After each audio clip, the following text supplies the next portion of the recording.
গুন্ডা আনতে চাইলে গুন্ডা আনা যায়, অসুবিধা হয় না।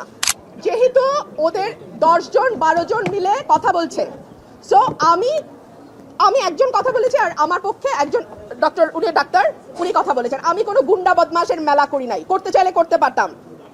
গুন্ডা আনতে চাইলে গুন্ডা আনা যায়, অসুবিধা হয় না। আমি ভদ্রলোক নিয়ে এসেছি, ভদ্রলোক আসবেন, কমিশনে শুনানি করবেন, রায় হবে, যেটা রায় হয় হবে। কিন্তু তারা যেহেতু গুন্ডা পান্ডা নিয়ে এসছে এবং আবল তাবল বকছে, কথা বলেই যাচ্ছে, আমি লাস্টে একটা কথা বলার জন্য দাঁড়িয়েছি, এবং যেটা 15 বছরে হয় নাই সেটা আজকে হয়েছে। অলমোস্ট আমার গায়ে ধাক্কা দিয়ে আমাকে ফেলে দেওয়ার চেষ্টা হয়েছে। যেই বিএনপির নেতা কর্মীদের জন্য গত 15 বছর লড়াই করলাম, তারা আমাকে এখন ধাক্কা দেয়। তো ঠিক আছে, ধাক্কার বদলে তো ধাক্কা আসবেই, তাই